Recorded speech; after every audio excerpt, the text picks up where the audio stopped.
Well, good morning, everyone, and welcome to our council meeting today in Capella. So it's wonderful to be in Capella, and it's wonderful that council take the opportunity to rotate round our council meetings. So a warm welcome to everyone. Thank you to all the Capella staff for helping us set up this morning, and we'll be getting out and about in the Capella community today and our community consultation this evening. So thank you. Okay, we'll kick off this morning with our attendance. So item 1, who's present here this morning? So I think that, Marnie, you have all those captured. Thank you. We don't have any apologies today or leaves of absence. All good. Thank you very much. So we move to acknowledgement of country, item number 3. So on behalf of council, I would like to acknowledge the traditional custodians of the land on which we meet today and pay our respects to the elders past and present. Item 4 is confirmation of minutes of the previous meeting. So that's the minutes of the General Council meeting held on the 24th of July. So if anybody...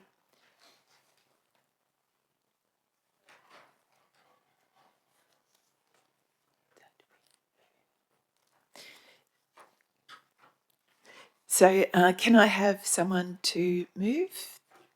Councillor Donaldson, and second, Councillor Highmarsh. So moving to business arising out of the... Oh, sorry. All in favour? I was jumping too quickly. All in favour? Thank you.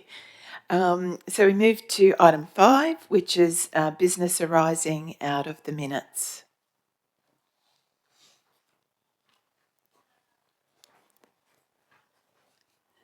No, we're all good. Everyone's fine with that. Thank you. Now, moving on to item 6, which is a review of the outstanding meeting actions. So there's a spreadsheet enclosed at the end of the today's agenda with a list of those items.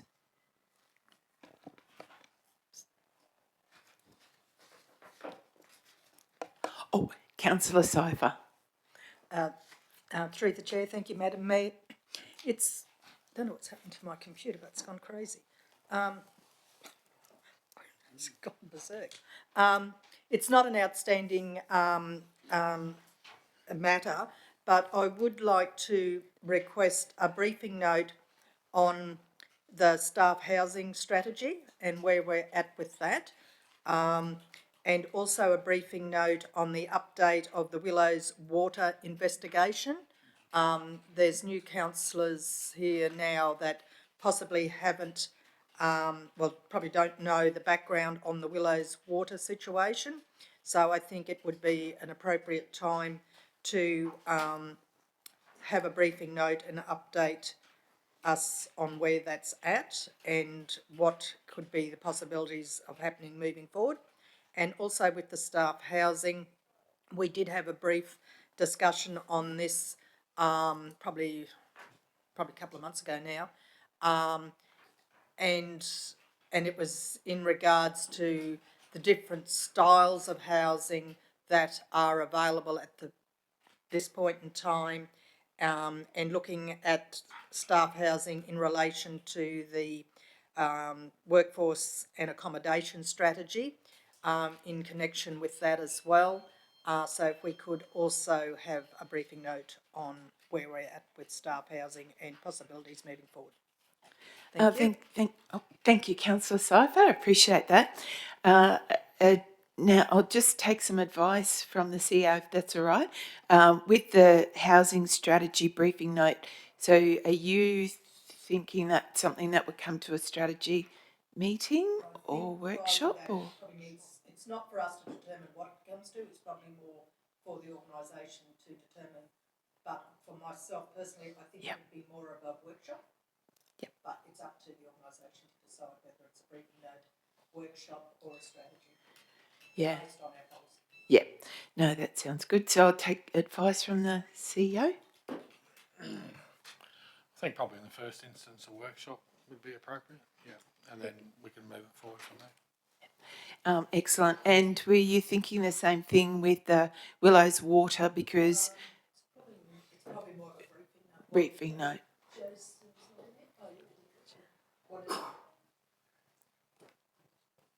Thank you, Madam Mayor. Through the Chair, yes, Councillor, happy to provide a briefing note. I think in the first instance, a briefing note to update councillors on the process that we've been through so far with regard to the Willows Water. At that point, it may need a follow-up discussion or a report brought back to you in a different forum, but I think a briefing note in the first instance would be appropriate. Thank you, because I'm glad that you brought that up, Councillor Seifert. I'd really like to understand that as well. So, Councillor Hindmarsh. I'd just like to ask, if I may, if it's appropriate, to expand on that housing strategy as far as staff positioning and responsibilities throughout the region to tie in with a regional housing strategy. Is that appropriate? Yeah. If you understand where I'm coming from? Or? I'm not sure I do at the moment. Just in if we've got a housing strategy as to how where we're going to build new housing, etc. Yep. It's just who we're planning on, who we're building the houses for, as to no, that would be included. Yeah, that'll be all part of it. Absolutely. Yeah. Thank you. Excellent point, Councillor Hindmarsh. Yeah, because we've got staff right across the region. So, and if we're employing staff right across the region, then it's important to marry those two up and to understand where the housing's needed. Absolutely. Thank you. Okay, has anybody else got anything for review of outstanding meeting actions? Nope. Okay, thank you very much. Moving on to item 7, deputation. So are there any deputations, Mr. CEO? No deputations today.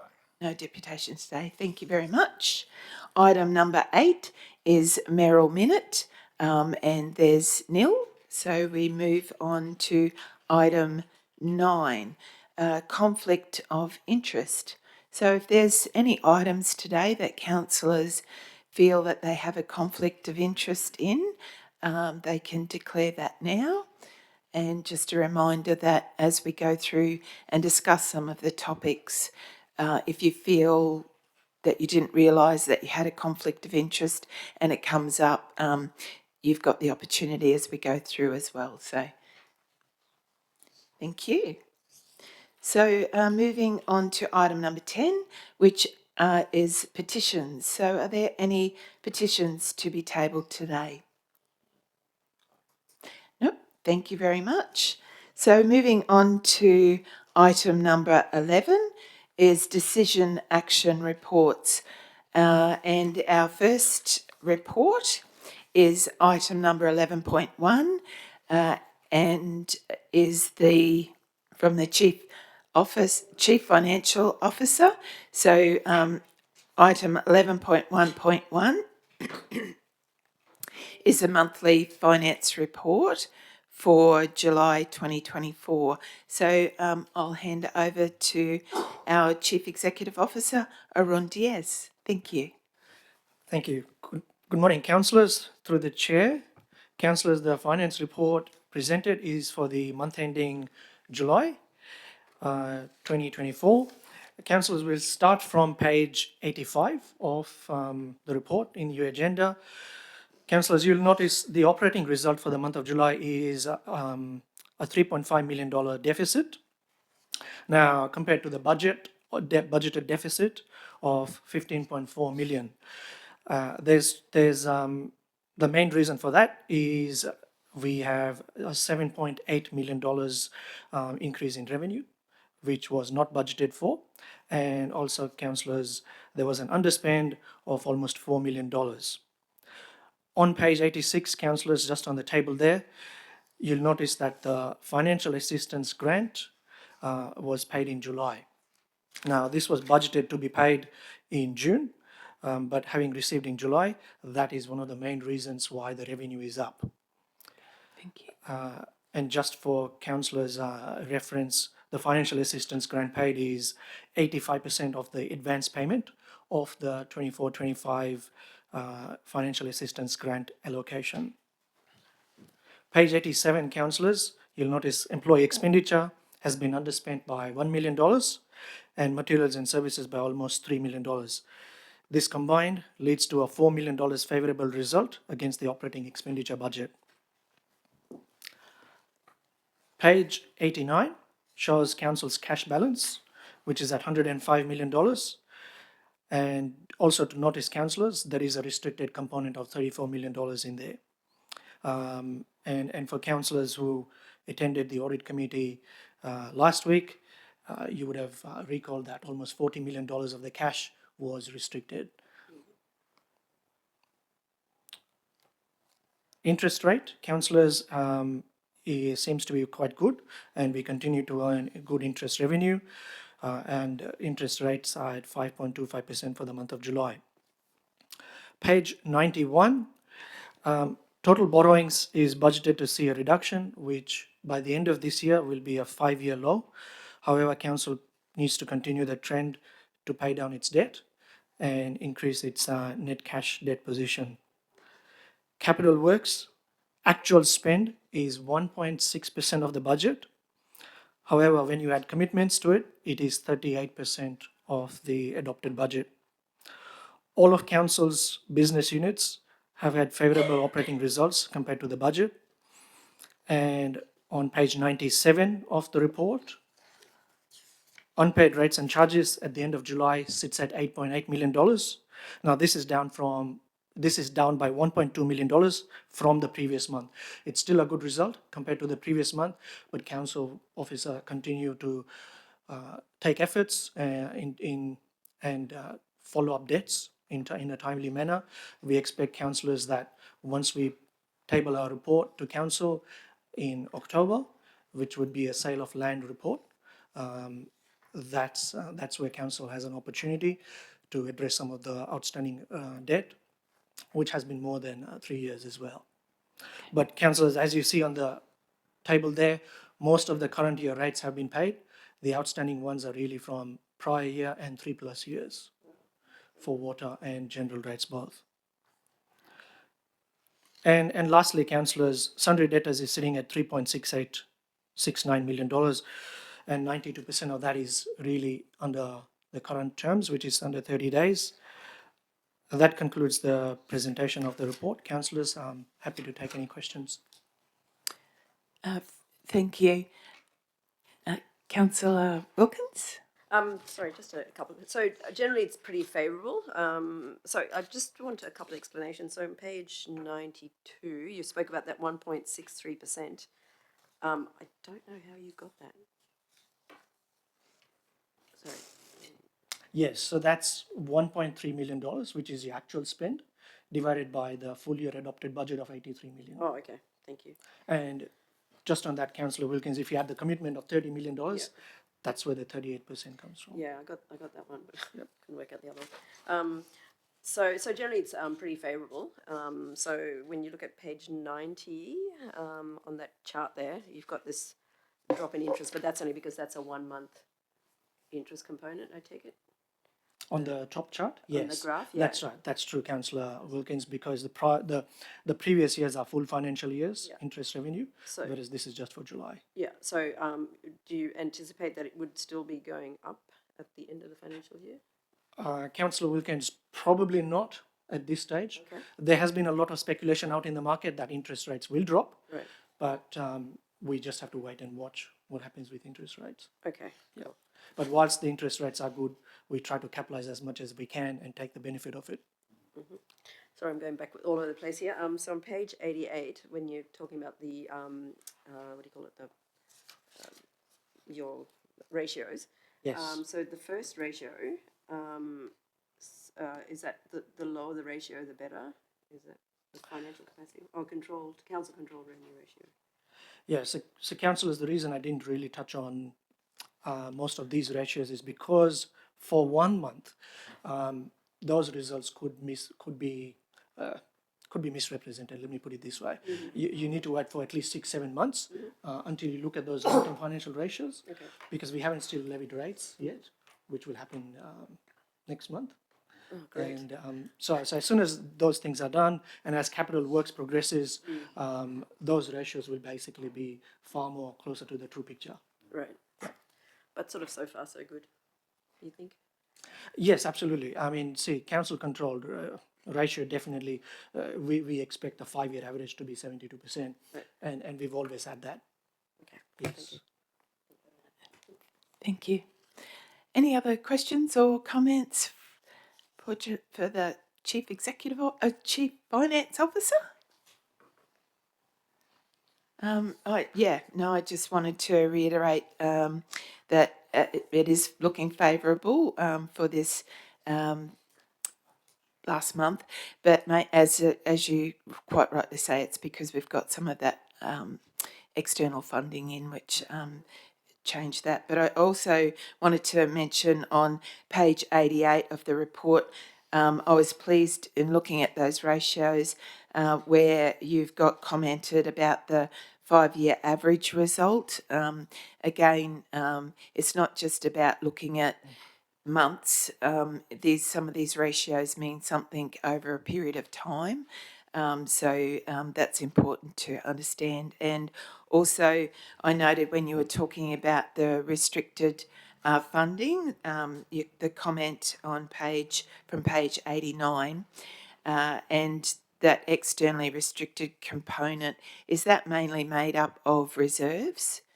Yeah, through the chair, Madam Mayor, that would be mainly made of external grant funding. Yep. So that would be RCIF funding, LRCIs, and everything. So these would be grants which would, at the end of the financial year, we would have to reserve it as a contingent liability Yeah. Okay. in the balance sheet. Yeah. Good. Thank you. Councillor Cruz. Through the chair, just out of interest, so the 85% of the financial assistance grant hit when it did in July. When do we usually expect the 15% to hit? Through the chair, the 15% should be paid fairly soon. The other thing what could be done is the 15% generally gets paid in every quarter, which is 4 times during the remainder of the financial year. So every 3 or 4 months, they'll be paying the balance of that. Okay, no worries. Thank you. And also to note, councillors, that whilst we did receive the 85% of the financial assistance grant in July, for this year's budget, we have budgeted again an advance payment for the end of June as well. Okay. So if that transpires, obviously there will be a budget review adjustment. Yeah, thank you. Yeah, good. Thank you. Because I think we were expecting that payment at the end of last financial year as well. So I know that has come up with other local governments, the issue with timing of that payment for the financial assistance grants too. So thank you. Councillor Newman. Just looking at the overdue rates and the indication that there might be a sale of land, would that possibly impact the housing strategy information? Through the chair, councillors, on face value, probably not. However, we'll have to look into what sort of properties could be up for sale, and that can be discussed at the workshop. We've either got a strategy or a workshop scheduled in, but that's definitely something we will consider in putting forward our recommendations, Councillor Newman. Yeah. Mr. CEO. Just a couple of comments there. So the types of properties which usually end up being sold by councils for non-permanent rates usually don't have any dwellings on them. So ultimately, it's usually the case that where there's a dwelling, somehow the debt is settled. Not always, but almost always. And so it probably wouldn't affect any housing supply. Councillor? Yeah, I just thought there would be land in there, and we're talking about a lot of units and the potential of that, whether any of that would affect it, so that it could be considered with the housing strategy in mind. Yeah, well, I haven't seen the list, but usually the type of land which comes up is actually rural land and things like that isn't suitable for that sort of thing. But we'll have a look and bring that to a workshop with councillors. Just on the FAGS grants, the payment, receiving the payment in July, I think councillors may not know this, that's actually when it's due. It's due to be paid in July. The fact that for the previous 8 years, I think it is, that they paid it early in June was an anomaly, and that councils repeatedly complained about because it would mess up our books. And then we got used to that, and so we started to plug it in for June and thinking, oh, well, they're just going to keep paying it in June. But this year, for the first time, they paid it when it was supposed to be paid. The important thing isn't whether it's paid in June or July. The important thing is that councils get advance notice so that we can budget for it. I don't care whether it's paid in June, and I don't care whether it's paid in July, as long as we know in advance and it doesn't mess up the books. And, and I think every CEO that I've spoken to thinks the same thing.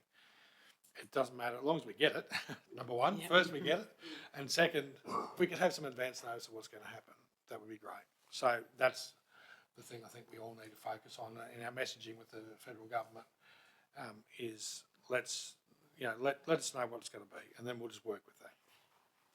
Thank you. Mayor. Thank you. Councillor Cruz.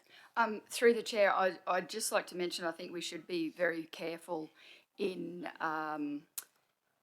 bringing the accommodation strategy and housing together with sale of land, because they're two completely and utterly different things. Sale of land is because of there in the legislation, if you have rates that are payable and outstanding after 3 years, then you do come up with that. So the sale of land is a big issue, but we would not do it or would not contemplate it to sort of negate anything to do with a housing strategy. No, and I might like to clarify that. Some people have suggested that they've got blocks of land that they'd rather give to council and continue to pay rates on. So I don't know if that could be put out to the public if they do want to go down that one. It was just a couple of people approached me with that, which I found interesting. Thank you very much. Thank you for the extra discussion.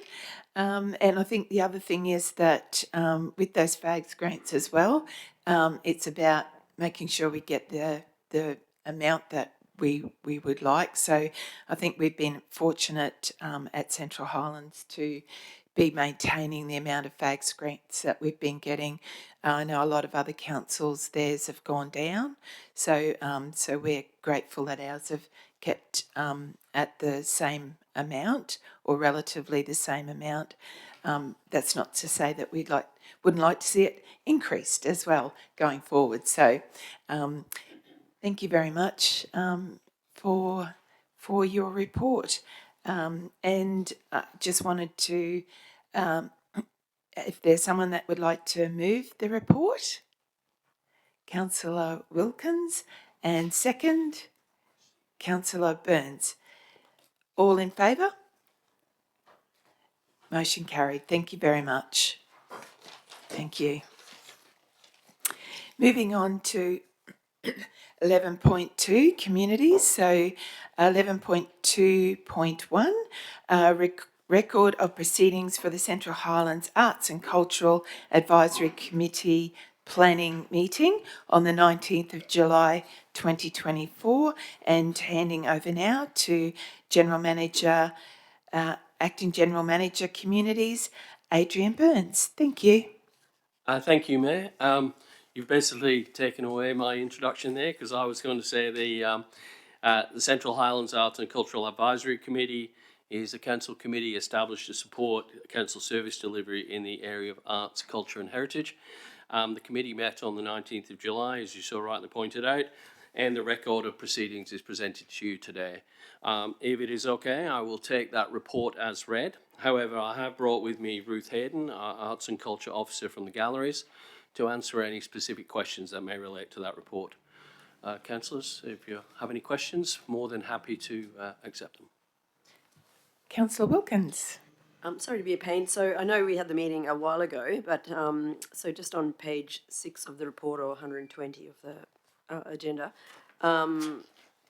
we were so going to have a creative explosion market day, but that's been cancelled. So is that going to be reflected here, or not really, because that was not in the meeting? Through the chair, Councillor Wilkins, that will be discussed at the next meeting. It didn't actually happen at that meeting. It happened after the meeting. So, yeah, we will reflect that in the next minutes. Thank you. I think that's all the questions. Councillor Cypher.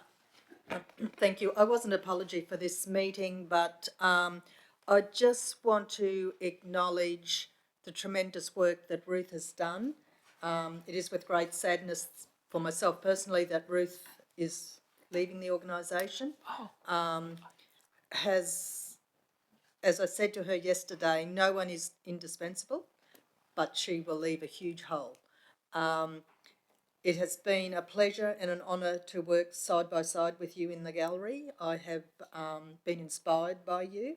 And, you know, we all have to do what is right for ourselves, and that's what you're doing. So I wish you all the very, very best for your future. But I got goosebumps, which I don't often get, because thank you for everything you've done for the galleries and for the organisation in general. Through the chair, thank you very much. That's really nice. Thank you.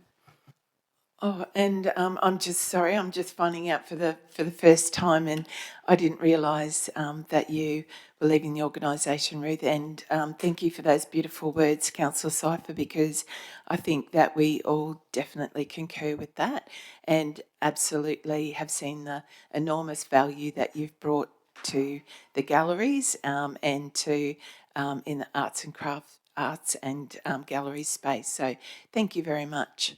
Thank you, Ruth. Thank you, Madam Mayor.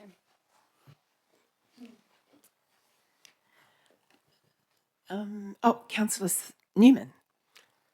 I would also like to reiterate what a wonderful job that Ruth has done with galleries and through arts and culture in general, and not only in her capacity as a council officer, but prior to that as a volunteer for many years. So I think the broader community across the Central Highlands have very much valued that and appreciated it. Thank you, Councillor Newman. Thank you, Councillor Newman. I think we all agree with that. So wonderful. Thank you. I know, but getting back to the report, I think as well. So if that's all right. So I just noted just a couple of comments from myself, actually. Excuse me. That you covered lots and lots of different items and activities, and it's a credit to the actual committee, the amount of work and planning that they're wanting to do. I can certainly say back on page 5 of the meeting, we certainly benefited from the celebrations at the 30th year Sister City relationship with Ichino-Senki Council in Japan. So all of that planning came off beautifully.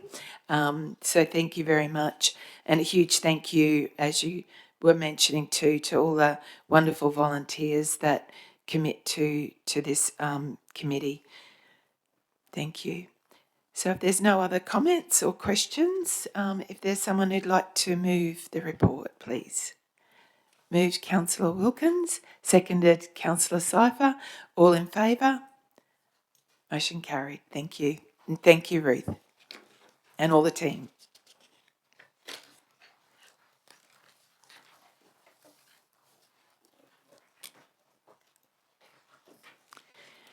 Moving on to 11.3, commercial and corporate services.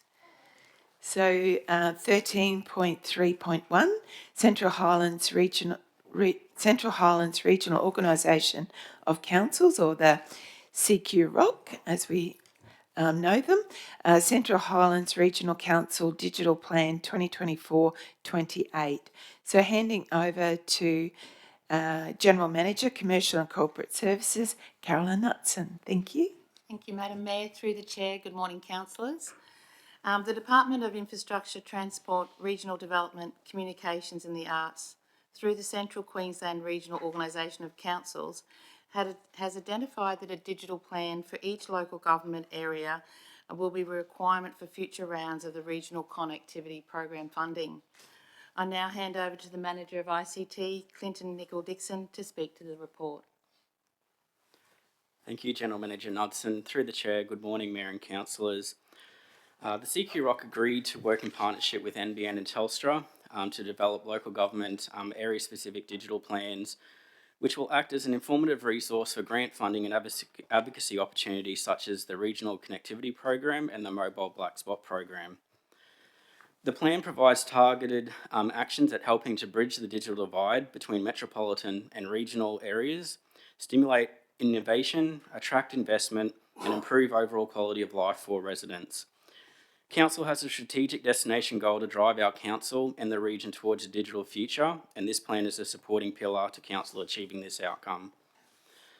The plan identifies several key digital issues affecting the Central Highlands region, which includes mobile coverage challenges, the availability of public Wi-Fi, the availability of networks to support the Internet of Things, digital skills, access to online services, fixed broadband infrastructure challenges, telecommunication network resilience, affordability, and the digital divide itself. A list of defined actions, including advocacy targets, have been formulated and are included in this plan to address these issues. Council will work in partnership with community, industry, and infrastructure providers in delivering this plan and addressing the digital connectivity challenges the region faces. We would like to thank the contributions and the collaborative efforts of all involved in developing this plan. This includes the Mayor and the Councillors for your valuable feedback and input, the Executive Leadership Team, Council Officers, the Central Highlands Development Corporation, and partners such as NBN and Telstra. That concludes the report, and hand over to councillors to consider endorsement of this plan. Good. Thank you very much, Clinton. Are there any comments or questions? Councillor Wilkins. Thank you so much. I really appreciate the the trying to improve the black spots and the creativity and connectivity, not creativity, or maybe. I still want to point out my concerns about, because it's not just about that. It's still a step towards the Smarter Cities sort of program, and I just want to state my concerns about the security and privacy and all that sort of stuff that comes along with all of the good stuff. So that's all I want to say. Thank you. Councillor Cruz. Through the Chair, thank you very much for coming back to us with this amended plan. There's been a lot of time and effort put into it, and meat on the bones. I think that has actually been a term that's been used quite often by myself, but really appreciate the work, and I really appreciate, and I guess it's highlighted here that through our plan and through council, and I'm probably going to take from the plan, like through its advocacy efforts, it will ensure that improvements to digital infrastructure is not to the detriment to existing coverage and access arrangements of the Central Highlands Regional. And I think that is incredibly, incredibly important to continue to have in there. So I appreciate that, because I guess connectivity and phone coverage can by many be a want, but in the region it's an absolute need, and its absence can quite literally be life or death. So that's where I come from in the importance of this digital plan. So thank you. Good. Thank you, Councillor Cruz. Thank you. Absolutely, and I'd like to concur with Councillor Cruz's comments. I think we all do, which is why we've endorsed or wanting to endorse this plan. Quite rightly, as you pointed out, the need to have these sort of plans in place so we're basically ready to be able to submit for funding applications when they come up. And I think, speaking on behalf of all councillors, the importance of advocating for improved mobile coverage and access to broadband and digital data is a priority for us to be advocating for, because we know it can be about life and death. It's about livability, and it's about supporting our businesses, particularly our rural businesses, to be able to and primary producers to be able to do their business and make our region prosperous. So bridging that digital divide between metro and regional rural areas is incredibly important. I know that I made sure and jumped straight to the actions at the last two pages, page 46 and 47, and thought that they give us good coverage and are broad enough to support us in any advocacy and also any activities that council might already be doing to advance connectivity in our region. So thank you very much. Okay, so I'll call for someone to move that motion. Councillor Cruz, to second. I think Councillor Newman was just ahead there. So Councillor Newman to second. All in favour? Motion carried. Thank you very much.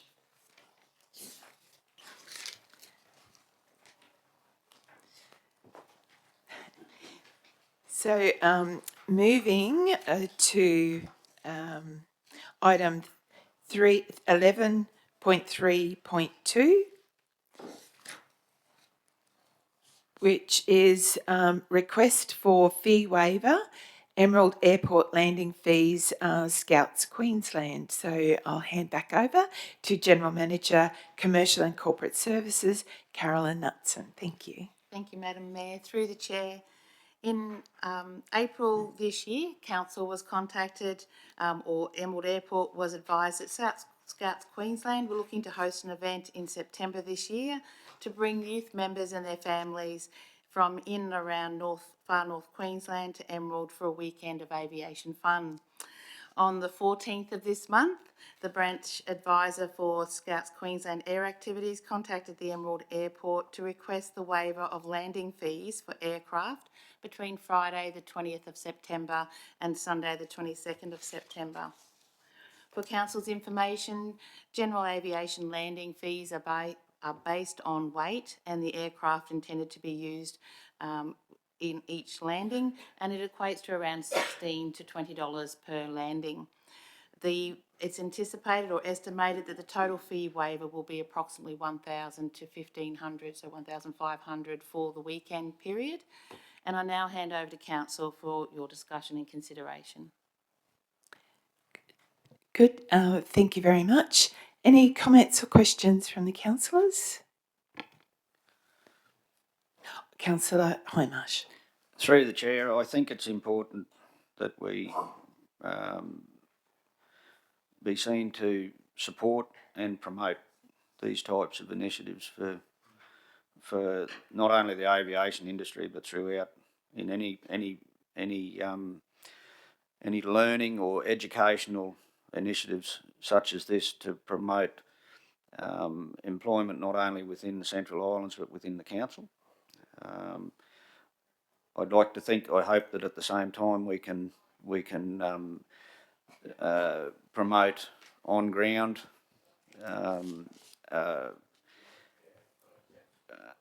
employment opportunities as well within the airport. So I think this is very, very important that we do support this. Thank you. Thank you. Councillor Newman.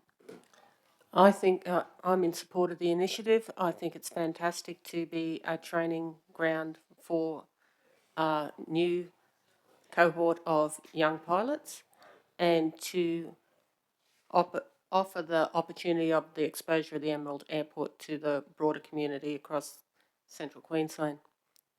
Thank you. Great. Thank you very much. Councillor Cruz. Through the chair, I'd also like to say that I support the initiative, and in some of the background information here, it is saying that there's 147 youth that are registered in attending. So the flow on and value add to our community from this event will be fabulous. So I'm in support.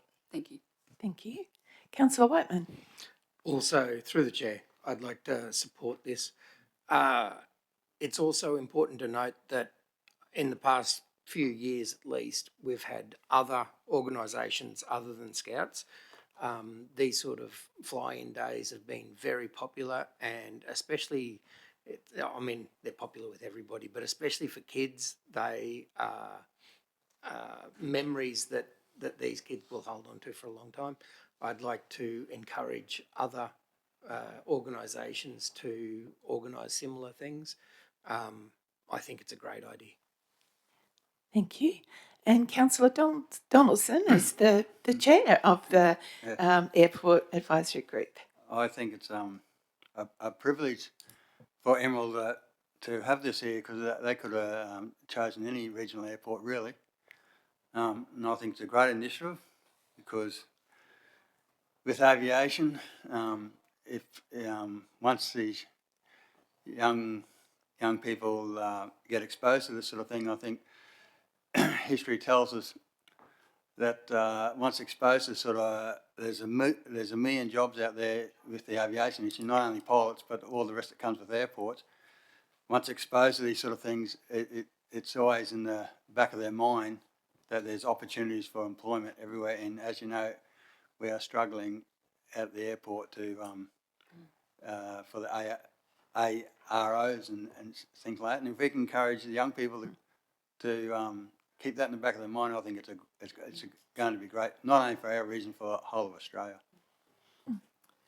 Through the chair, just to respond to some of the comments around opportunities for exposing youth and other parties to opportunities within the airports, we'll be partnering with Scouts Queensland to have a display and also do some back of house tours or airside tours as appropriate to be able to encourage consideration of future airport industry careers for some of those prospective new employees to our industry. So it's an exciting time for us on that weekend also. Well, I'd just like to say there's lots of great reasons why the council will be supporting this kind of activity, and there were just so many great comments. It's hard to capture them all, but they're all said. So thank you very much. I might ask for a mover, please.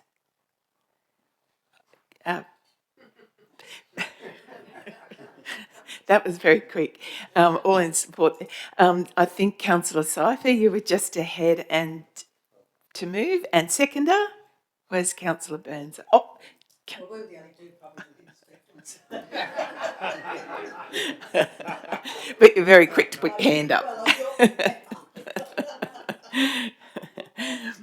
Very good. All in favour? Motion carried. Thank you very much. Thank you.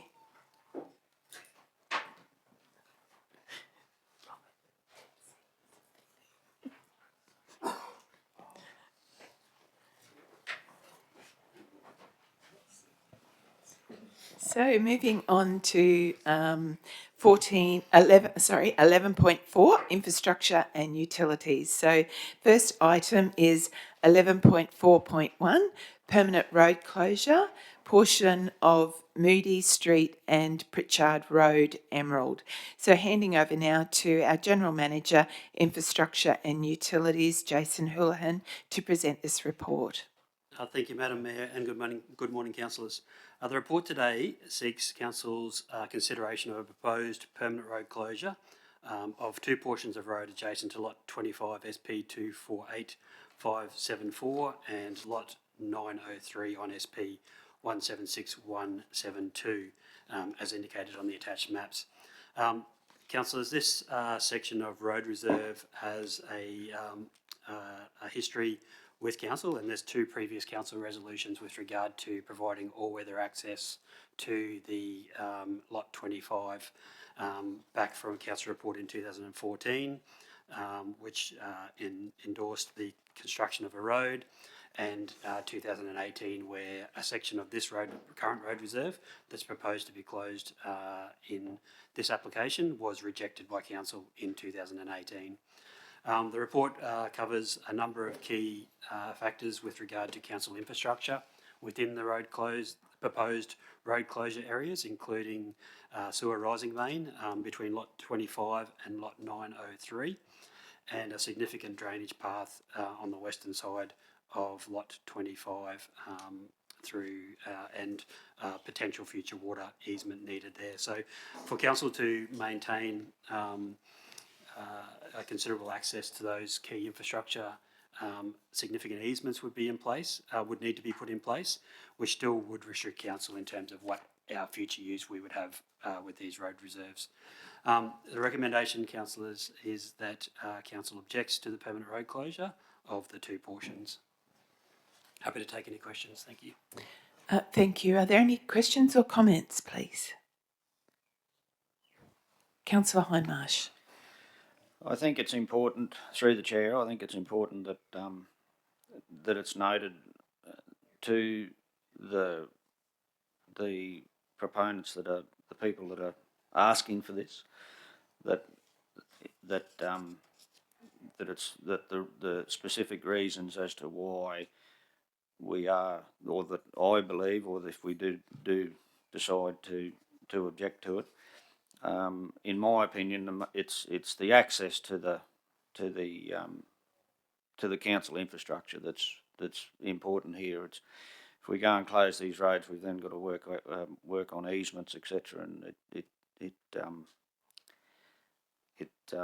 adds unnecessary difficulties to the whole scenario. I think it's I believe that we're taking the right stance here. Thank you. Councillor Sypher. No. Councillor Whiteman. Just through the chair, the easements that Councillor Hindmarsh was talking about, I believe, were approximately 80% of the parcels to be closed that were proposed to be closed. Just to put that out at the public meeting, that it was most of the area that would have to be taken back as an easement in the first place. Thank you very much. Any other comments or questions? Councillor Burns. Thank you, Madam Mayor. At first I was in support of this, but then looking at the easement issue and everything else, I think I'll follow the officer's advice on this one. Yep. Thank you. I agree. It took a lot of consideration, definitely, and the risks for council, as quite rightly pointed out here, on Moody Street, is that reserve for future installation of water infrastructure, and a portion of Pritchard Road there exists with the existing sewer rising main that runs along that section of the road, and water infrastructure as well. And while council make this recommendation back, the final decision, I believe, does sit with the Department of Natural Resources, Mines and Energy as well. So if there's no further discussion, Councillor Hindmarsh. Just like to add, through the chair, I'd just like to add, I've got it on my notes here and I neglected to read fully. I can very much understand why these guys are asking for the closure. Fully understand. But again, it's the difficulties that it's going to impose on council purely with access and having to then go around doing the putting in place easements, etc.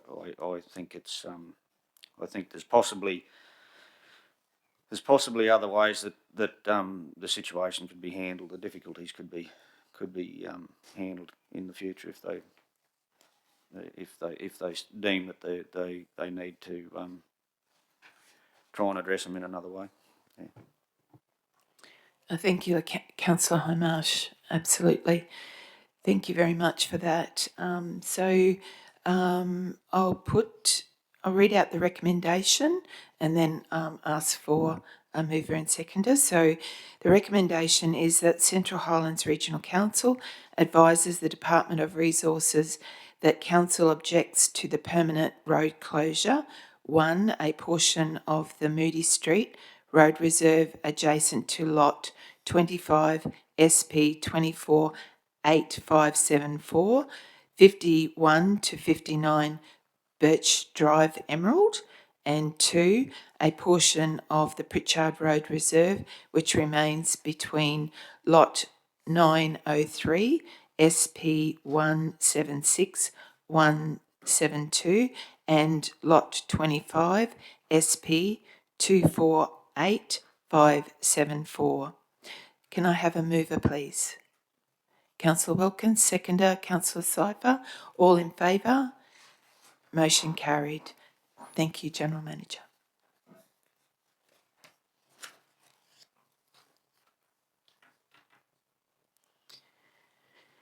So moving now down to Section 13, the information report. So the next item is 13.1, Chief Executive Officer. So 13.1.1, Councillor Update 2024 Trainee and Apprentice Intake Program. So I hand over again to our Chief Financial Officer, Arun Diaz. Thank you. Through the Chair. Council's People and Culture team coordinates and manages the trainee and apprenticeship intake program. The First Start program is one of the 8 programs under the Skilling Queensland Work for Work initiative. The aim of the program is to provide young and disadvantaged job seekers with opportunities to gain a nationally recognized qualification and a 12 to 24 month paid employment. Since 2016, Council has been facilitating its own Grow Our Own program. Generally, 8 to 10 positions are funded each year under this program.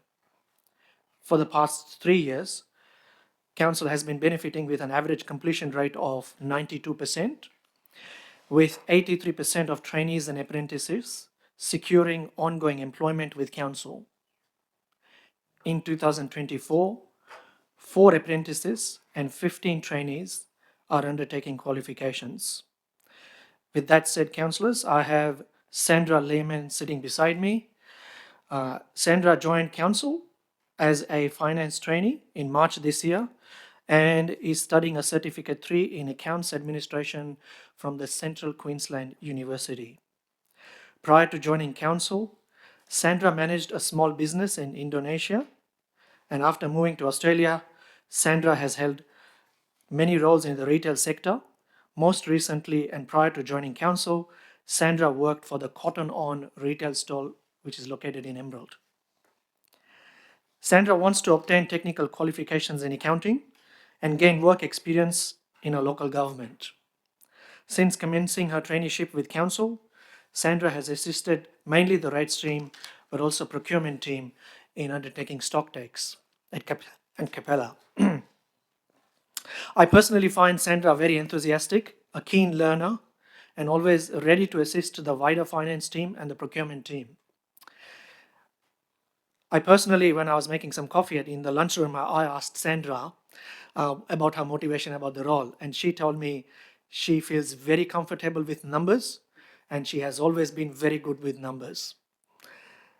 Sandra's traineeship ends in March 2026, and at completion, Sandra will have obtained technical qualifications and practical skills, which could be used in rates and finance officer roles. In closing, councillors, I want to thank Sandra for being part of our team, and on behalf of council, wish her success in the role. I would like to hand over to Sandra for her comments. Thank you. Good morning, everyone. I would like to thank you for this opportunity, not only from me, but on behalf of all the trainees involved. We appreciate the chance to learn, grow, and contribute to our community through this program. Each represent a new learning experience that enrich our professional development and enhance our ability to serve our community effectively. Thank you for supporting and fostering an environment where we can develop our skill and actively participate in shaping our community's future. We look forward to making the most of this opportunity and continue to learn and grow with your guidance. Thank you.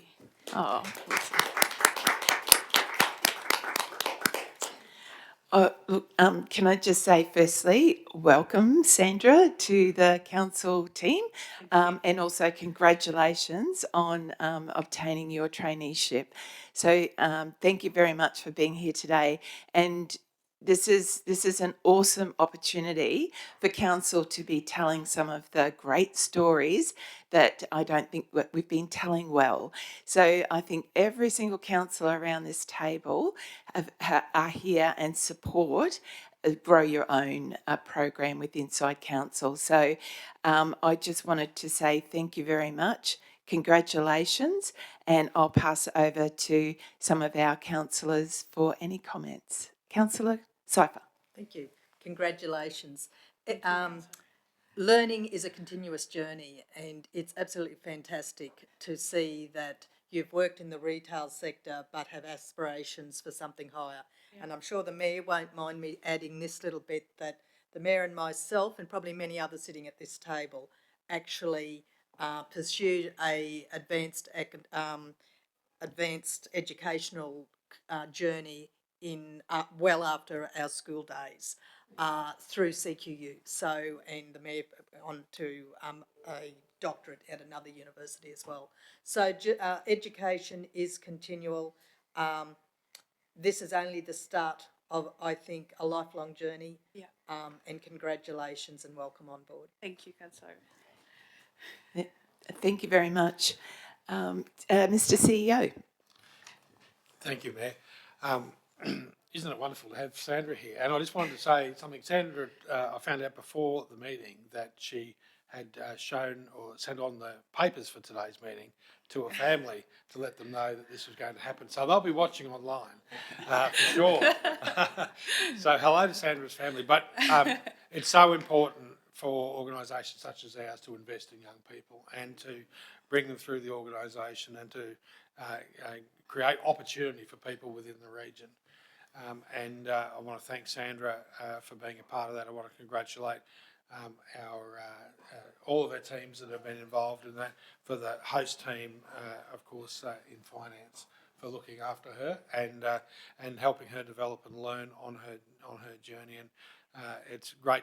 I'm very grateful that you come along today too, Sandra. So, and I know you might have had a few nerves, but you've done very well.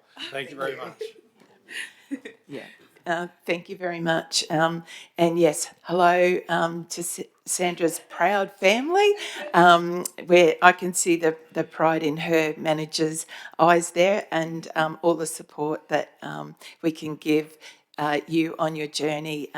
Thank you very much. And again, what a great story to be telling, and thank you for being brave and coming along today. Thanks, Sandra. Thank you so much. Thank you.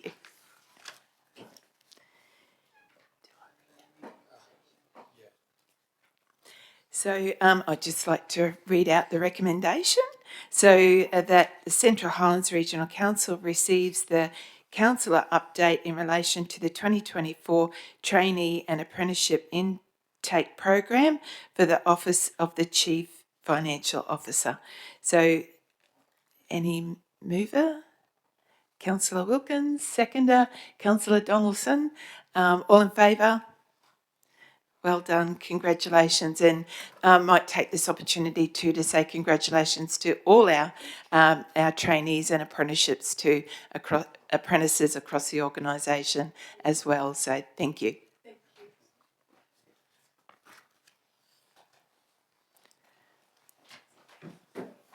Okay, our next update, communities. So 13.2.1, Councillor Update 2024 and Emerald Annual Art Awards. So hand over to Acting General Manager Communities, Adrian Burns. Thank you, Adrian. Mayor, thank you for the second time today. The CHRC Annual Art Awards Emerald is the premier art event and art competition for the Central Highlands region and our galleries. The event attracts local, national, established and emerging artists of all ages and is held in August each year as part of Council's Arts Around August programme. The opening of the 2024 Art Awards was held on Friday, the 2nd of August at the Emerald Art Gallery and opened by yourself, Mayor Moriarty, and I'm sure you will agree it was a great night. This report shares an update highlighting this year's winners and some photos from the event. I will take the report as read, and once again, I have Ruth Hayden, Arts and Culture Officer from the galleries with me, and Suzanne Poulter, Manager Connected Communities, who will answer any questions that the councillors may have on this matter. Thank you very much. Over to you, Ruth. No, that was look, your last opportunity. And can I say thank you? It was a privilege to be invited to open the Emerald Art Awards this year. My first time doing it, and thank you, guided and supported by Ruth. I was overwhelmed and so excited to see so much art contributed from a range of different people, not just locally but beyond as well, and the standard of the art that was presented, the artworks that were presented, and definitely congratulations to everyone who got places and won awards. Just hand over to Councillor Cypher. Thank you. This event has grown over many years, and the number of entries that we get now is absolutely amazing. Also, a great thank you to the talented judges that we now attract from across the region to choose the award winners. I think it's amazing that we are so well respected. These awards are so well respected across not just our region but across Queensland. I think that's a fairly good. We both have a strong interest in art, and I have taken the time to, unfortunately you weren't there, to have a look around the gallery at the exhibition, and it is indeed of a high standard for a region such as ours, and something to be very much proud of. So I wish you all the best in your new endeavours, and please don't be a stranger to Central Highlands. Thank you. Through the chair now, I'll be coming back. The kids are still here. Thank you. Councillor Cruz. Through the chair, I'm just looking at the Acquisitive Award with the prize for $4,000, and that's with the winning artwork being acquired into the council art collection. And it says it's open to any eligible entries in category 1 to 5. So I guess I'm asking for any budding artists that may be online that what would make the artwork eligible. So next year we might have a few more in the running. Through the chair, great question, Councillor Cruz. The eligibility for the Acquisitive Prize is that the artwork must be for sale, and that's it. And it abides by the rest of the terms and conditions for it to be accepted into the awards in the first place. But yeah, if the artwork is for sale, then it's eligible for the Acquisitive Prize. Perfect. Thank you. You're welcome. Beautiful. Thank you very much. As Councillor Cypher also noted, the awards have grown and grown over the years, and I do remember coming along to those awards where Councillor Cypher set up all the tables, and so as she quite rightly says, there's so many people over the years, and including yourself and all the Connected Communities team that have done such a great job in hosting this year's awards. So once again, congratulations to all our winners. Thank you, Ruth. And I'll read out the recommendation, which is the Central Highlands Regional Council receives the councillor update in relation to the Annual Art Awards Emerald 2024. Do I have a mover? Councillor Burns, I think you're, and a seconder, Councillor Newman. All in favour? Motion carried. Thank you very much. Thank you.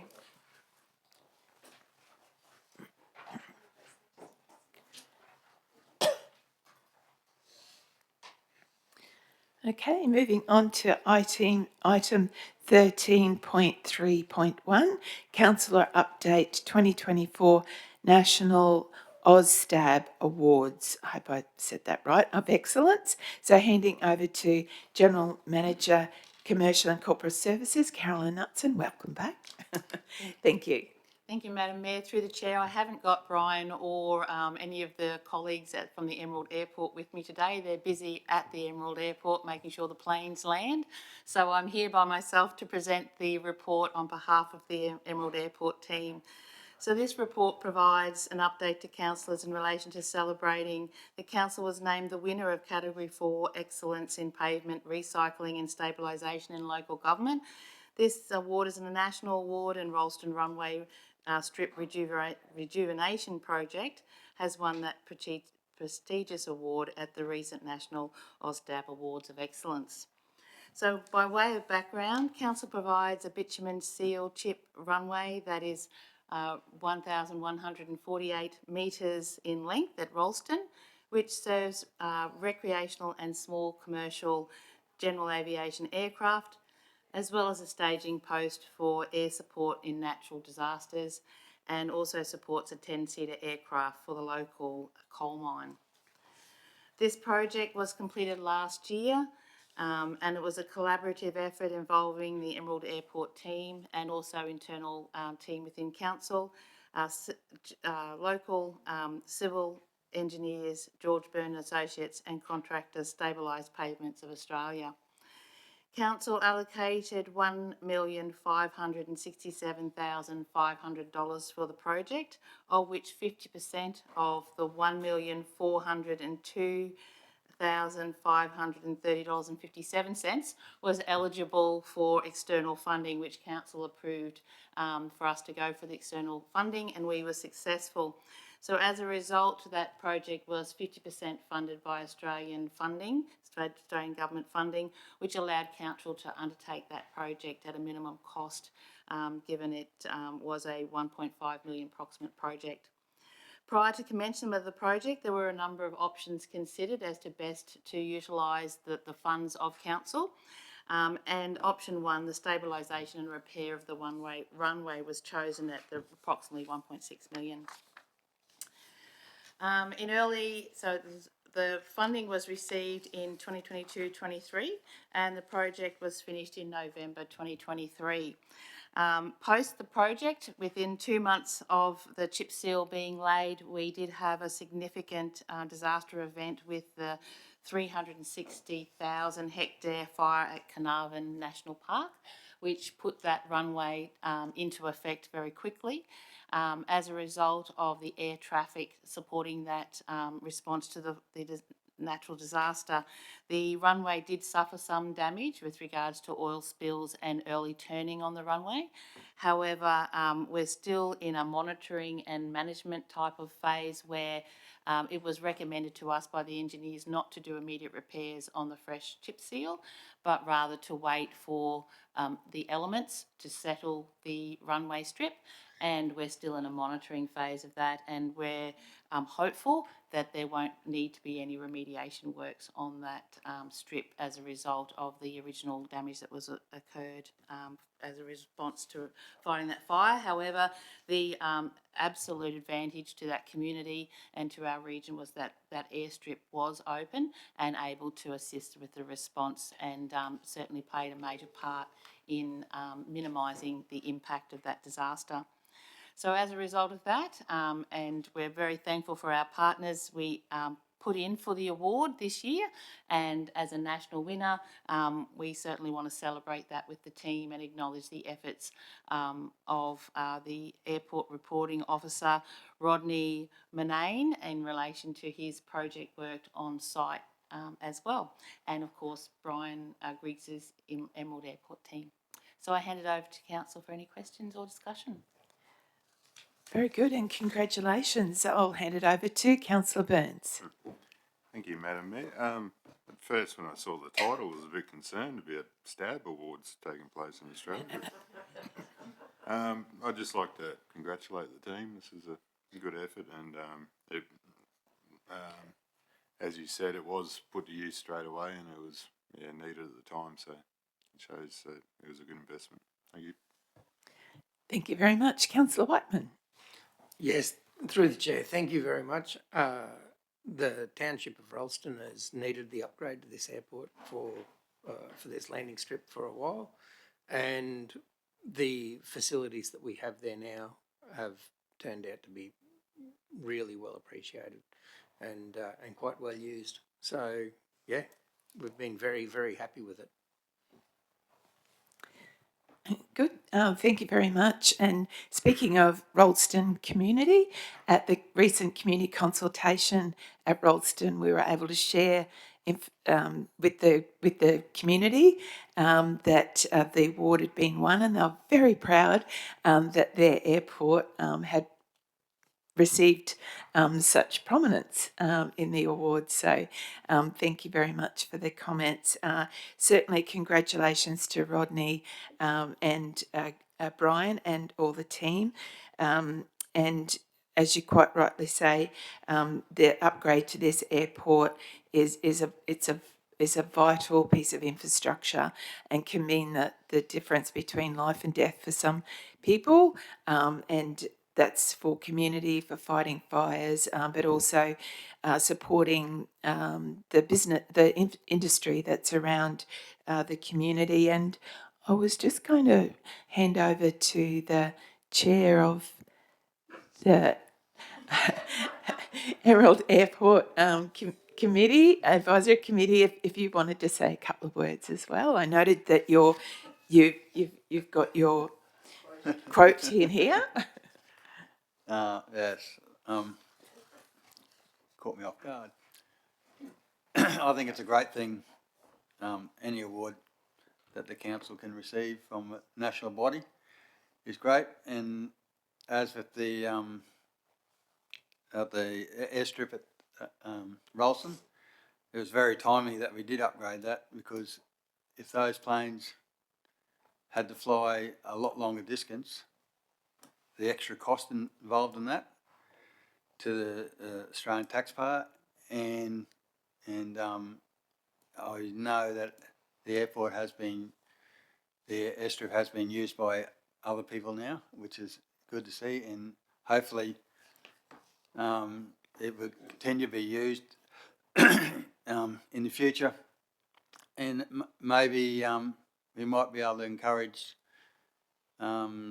other users to utilise the airstrip down there for commercial purposes, hopefully. So that'll be good. Thank you. Thank you, Councillor Donaldson. Councillor Cruz. Through the chair, absolutely. It's imperative to have that new surface there with regards the prevalence of fire down in that way. But and unfortunately, it was the timing with it being new and curing. So with the damage from the fuel spills and the tight aircraft turns, will, like, when that sort of settles down and I guess cures, for probably want of a better word, is there any concern that that could happen in the future? Or I guess what I'm trying to get is make sure that we get longevity out of that new service and what we have in place to make sure that potentially there's no further damage.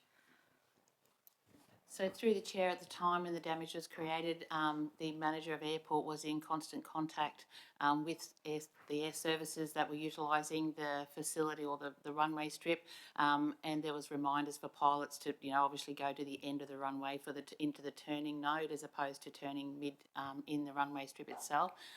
So I guess because of the intensity of the event, there was some considerations provided through to the users of the airstrip. And in the future, with regards to, at this stage, we believe there might be only minor patch repairs, if any repairs are required at all, because the actual seems to be that the sub base is settled and that the actual chip seal has almost resettled on top of that. So it's at this stage, it's hopeful that there will be minor repairs, if any repairs required. And the oil spills were in relation to the use of the runway strip in that particular event. So we don't see that it'd be a regular occurrence outside of something like that. Excellent. Thank you. Councillor Sypher. Thank you. Just for clarity, the project was about renewing the existing surface, not upgrading it for heavier craft. So it doesn't actually allow perhaps some of the craft that have previously been landing there to continue to land there, or it's not upgraded to the standard of heavier craft that perhaps has been landing there. Can you just please explain the actual project and the purpose of the project, please? Correct. So the purpose of the project was to renew the current infrastructure and provide an improved at the same level of service. So in terms of the weight of and the type of aircraft that were able to land there, with all ALAs, all the pilots make their own assessment as to whether they can safely navigate an ALA, and they carry the risk for landing or takeoff. Previously at the Rolleston runway, we haven't had any way of, truly understanding the traffic that lands and takes off from that airstrip. However, the most recent Capital Works project allowed us to install cameras at our ALAs, which we're hoping that in the future we'll have some statistics that we can share with Council and will help inform our future Capital Works projects. Sorry, Beecher. And we do not receive landing fees there. So apart from the grant we got, any additional money, and in the future any additional money is at the ratepayer's expense. That's correct. So through the chair, in relation to the ALAs, it's a community service obligation that council commits to through their budgeting. Approximately $500,000 a year is attributed to the ALAs in the region, and there's no landing fees collected. Thank you very much. Councillor Donaldson. Just on Councillor Cruz's comment about the damage, I was talking to the manager, Brian, and we're having a conversation about that, and it seems to have settled down, so there may not be any damage at all. I don't know how it works, but apparently over a period of time it must have settled down and it's like it's the same as when it was put down. Thank you very much. And I think we have, is it 9 ALAs that council have? So yeah, that $500,000 is important to support them, I think, too. So if there's no further comments or questions, and I just wanted to say too, thank you very much for the photos that are being included in the reports, because it really gives us a better appreciation and community who read the minutes, appreciation of the projects and activities that are being reported today as well. So thank you. I'll just read out the recommendation. So that Central Highlands Regional Council receives the council receives a councillor update in relation to being named the winner of Category 4, Excellence in Pavement, Recycling and Stabilisation in Local Government, and at the 2024 National AusStab Awards of Excellence. So do I have a mover? Councillor Whiteman, seconder. Councillor Donaldson, all in favour? Thank you, motion carried. We'll actually have a break for morning tea now. Councillor Cypher, thank you. Yeah, I knew you were going to do that. Thank you. Sorry, we'll have a break for morning tea now, and we'll see you all back here at 10:45 if that's suitable. Thank you.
Good. Welcome back, everyone.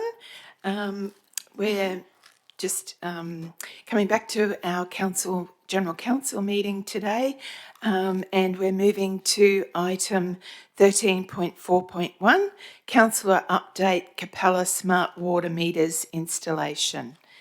Just handing over now to General Manager Infrastructure and Utilities, Jason Houlihan, to deliver the report. Thank you. Thank you, Madam Mayor. Through the Chair. So in June 2024, Central Highlands Regional Council completed the installation of smart water meters in Capella. The jointly funded project by Council and the local government's grants and subsidies program installed 529 smart water meters in the Capella area. This innovative technology represents a significant advancement for the region, enhancing water security and enabling residents to monitor their water usage in real time. Council encouraged residents to register at the mywater.chrc.qld.gov.au website to track their current water usage. My Water is a complementary platform that provides residents with daily consumption data for their properties, similar to those energy and solar providers, similar to that energy and solar providers use, and many other local governments across Queensland that provide water use this technology. The registration process requests residents to have their rates notice available to complete the sign-up. After registration, residents can establish automated emails and SMS notifications to alert them of water leaks and high consumption shortly after they occur. If a tenant is a resident and not the property owner, the homeowner must register on the My Water Home portal and grant access to the tenant or resident. The My Water app platform also provides council with usage data so that informed decisions can be made regarding providing water efficiently to our communities. One of the major benefits of the My Water app and the smart water meters is what I'm going to talk to now. So the My Water platform also provides council with usage data so that one of the main, I've already said that part, one of the intelligent reports that the system is able to provide is potential water leaks. And this is something that we've been experimenting with this new technology. The system does this through identifying constant usage so that the meter is constantly turning. This report, we've recently run this report, and it has identified a number of potential leaks in the Capella area. So basically the report shows you would expect a period of time where there would be no water usage, so a 1 hour period over a 24-hour period at least where there's no water. So the middle of the night you'd expect everyone to be asleep, maybe no sprinklers running, no water trickling through the meter. We've had a number of properties where that is not the case and water is continually going through the meter 24 hours a day, 7 days a week. That identifies that there may be a potential leak within the property. So on the 16th of August, council letters were sent to 27 households flagged by the software as potentially having water leaks, along with a fact sheet on how to perform a leak test. That fact sheet is presented as part of the report here today, and it goes to explain that bit of a process where residents would undertake a leak detection test would be to read the water meter, and it explains in a graphic there how to read the water meter, go for a period of a number of hours where they are not using any water and they know or they anticipate that they're not using water, and then reread the meter. If they are seeing a change in the numbers, then they may have an internal leak, and where they would then need to contact a registered plumber to undertake some further investigation, given that it's within their property and past the meter. A number of leaks have also been identified on council-owned facilities as part of this process, and council is undertaking investigations and repair on those in a similar manner. I'm happy to take any questions. Very good. Thank you very much, General Manager. Open to the floor. Councillor Wilkins. I think I'm just a little bit paranoid about digital stuff. So with the leaks that were sort of identified, have you had any feedback that they were actually leaks, like even in the council stuff? Is that what you've sort of found? Yeah, so through the chair, so particularly the council ones, I can speak to those. We haven't had any feedback with regard to the private residents that we've sent out in late August as yet. But with some of the council facilities that we have identified through this report, we have definitely found leaks and how those leaks have been repaired. Some of those have been quite significant in leaks and processes that we've been able to change to rectify that situation, which is seeing water conservation for the Capella region, given such a critical, it is one of our most critical locations with regard to water security here in Capella. So it's that's why it was chosen as the pilot for this project. Fantastic, thank you. And now, can the water be turned off remotely? Like, I think there was talk a while back about these smart meters that, if a leak is identified, it can be turned off remotely from, like, the water station or whatever it is. Through the chair, council would not do that unless it was a significant leak and a risk to the occupant that the leak was causing some sort of issue. Similarly to all water meters, there's still the ability to turn it off at a tap just adjacent to the meter, but it's not something that we would be doing. No, it's not. But you have the capability, or there is that capability? Through the chair, I would have to take that on notice, councillor. Mm-hmm. Yep. And just one other question. Is it sort of compulsory to have the meters? Will it become compulsory? So to have water meters is... the smart meters. The smart meters. It is something the council is intending to roll out further across the region from a water conservation perspective and an efficiency point of view. So significant investment is required from council to read meters twice a year, water meters twice a year for to rate and to get revenue from the water that we produce and provide to our customers. The other one big advantage that I've presented in previous reports today was really just about the leaks, but in the smart meters themselves, the efficiencies of the water meter reading and not having resources out on the ground having to read them, the data is sent real time to council and that can be processed in a timely manner. Good, thank you very much. Councillor Cypher. Thank you. Through the chair, of the 529 smart meters installed in Capella, can you tell how many, well, I don't suppose it matters, but can you tell how many people have actually registered to be able to read their own water usage and all of that, or that's not data that you can tell?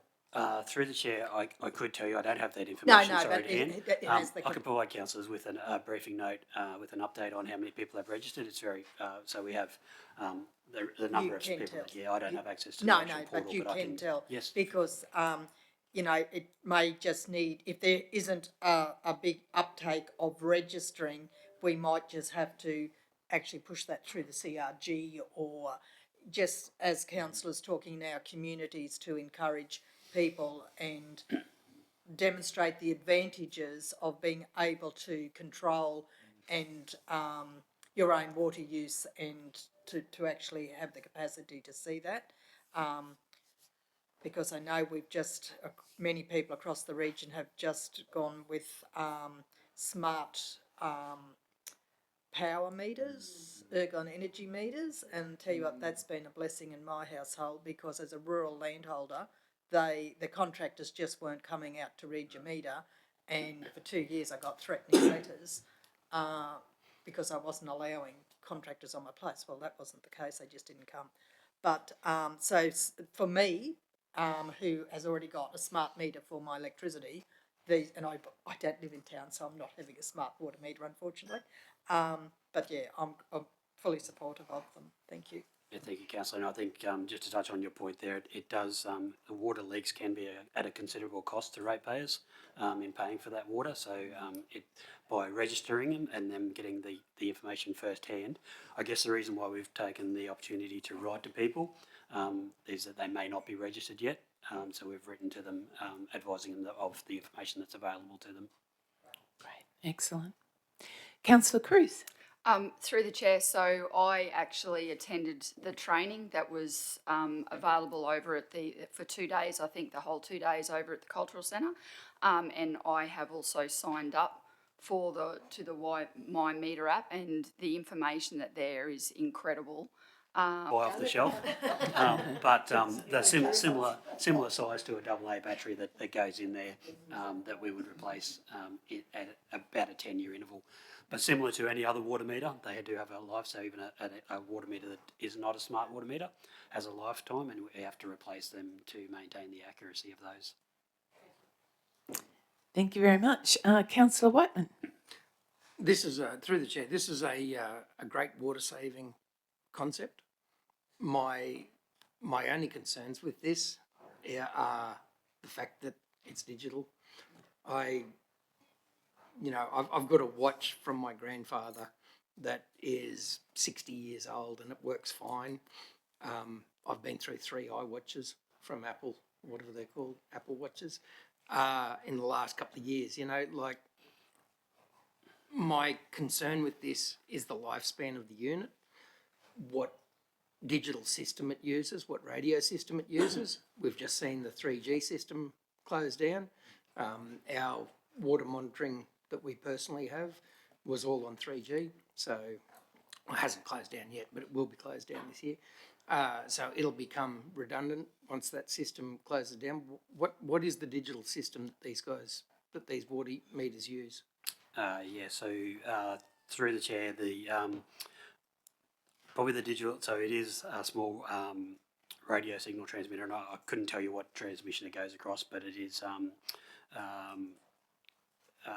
probably what I can say is that it is tried and tested. So we aren't an early adopter of this. We travelled to a number of other local governments that have been using this technology for 10 plus years.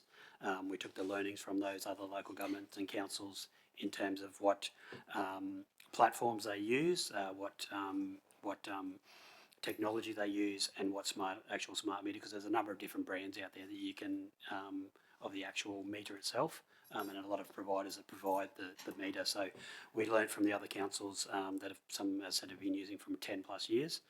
We went through a tender process and ended up with this provider, which we consider to be reliable, given the history that we have from the other learnings of other councils. But in that case, we own so there's 2 parts to these water meters. There's the unit that goes on the property that measures the water, and then there's a base station of some sort, and we own both parts of that. That's correct, Councillor. Yeah, so at the water treatment plant, the signal is sent back to the water treatment plant, and that is through the our internet connections to the portal. Yep. But it doesn't go over a commercial network as such. It's our own radio link that goes from the meter to the plant. I believe so, Councillor, and if I am standard corrected, I will advise. Yep. Also, who pays for the future replacement of meters when they fail? Yeah, so through the chair, so council pays for replacement of water meters now if they fail.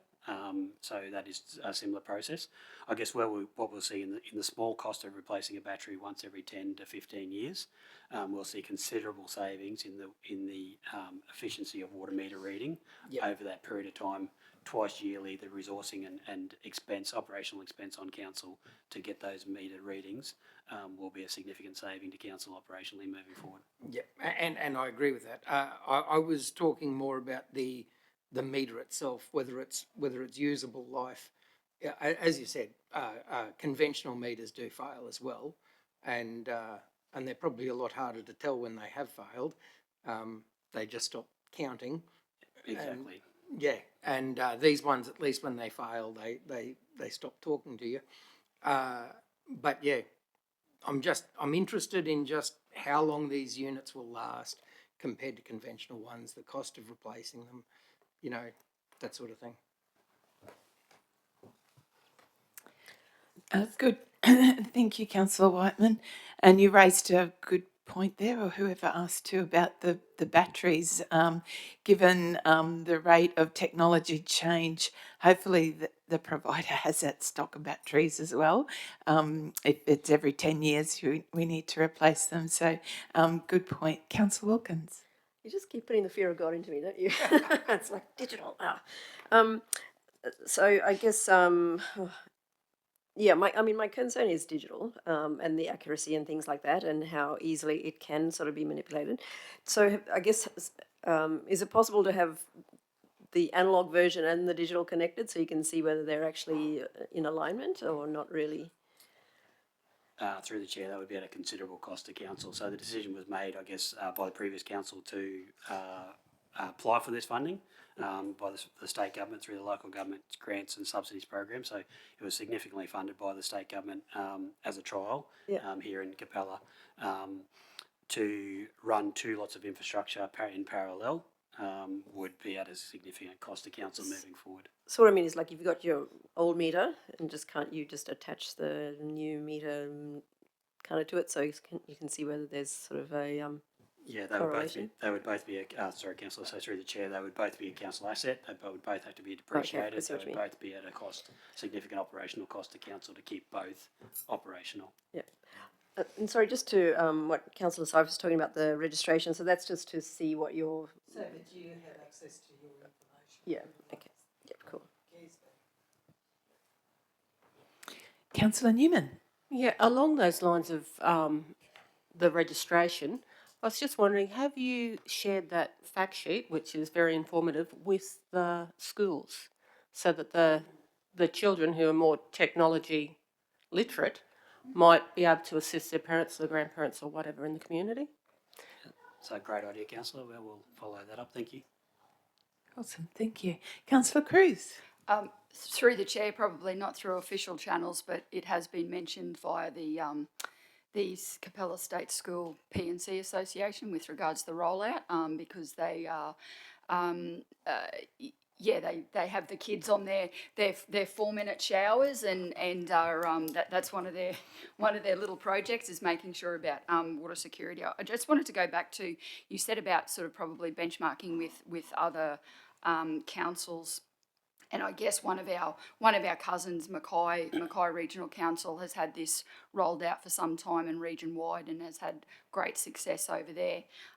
So you can go on and have a look at their sort of portals and how that all happens over there. But I guess it comes back down to accuracy as well. It's the accuracy, and you're getting the real time data, and it negates council having to be reliant on trying to find water meter readers, because it's dependent upon whether you can get a contractor in, or whether you can get staff that are able to do it.